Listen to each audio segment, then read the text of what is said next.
اور بس صاحب کہا جا رہا تھا بندے نہیں پورے ہوں گے، بندے تو پورے ہو گئے، رپورٹ بھی لے ہو چکی ہے رپورٹ لے ہو چکی ہے اسٹینڈنگ کمیٹی کی سینٹ میں سے۔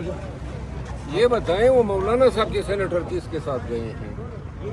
ابھی تک تو وہ مولانا الگ ہی ہے صاحب کے سر، جو لیکن سینیٹر خبر ہیں یہ ہے انہوں نے کہ مسترد کر دی ہے اس بل وہ کرے ہم نہیں کریں گے۔ عبدالغفور حیدری صاحب نے بیان دیا ہے اس میں۔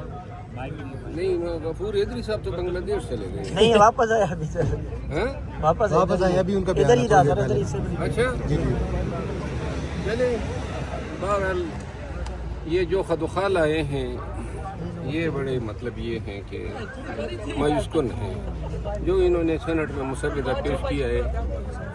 فاروق چنائی کو ساری عمر پیپل پارٹی کی اور فاروق چنائی کی جمہوری اقدار اور جمہوریت کے پروموشن سے تعبیر ہے۔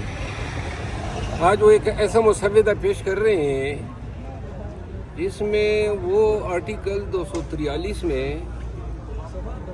ارتکاز کر رہے ہیں تمام طاقتوں کا ایک ہی شخص میں۔ انتہائی افسوس۔ وزیر اعظم نے استثناء نہیں لیا اس حوالے سے کیا کہنا ہے؟ دیکھیے اگر کوئی بھی شخص یہ سمجھتا ہے کہ آئین کے تحت استثناء لینے سے اس کو ہر قسم کے فعل سے استثناء ملتا ہے تو یہ قانوناً غلط ہے، کیونکہ ہمارا بنیادی قانون یہ ہے کہ جرم جو ہے وہ کوئی استثناء اس جرم کو معاف نہیں کر سکتا، ختم نہیں کر سکتا۔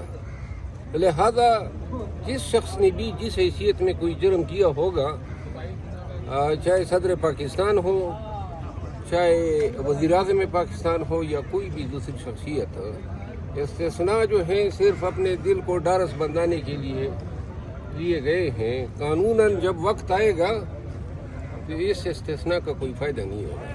کیا آنے والے دنوں میں صدور اور گورنرز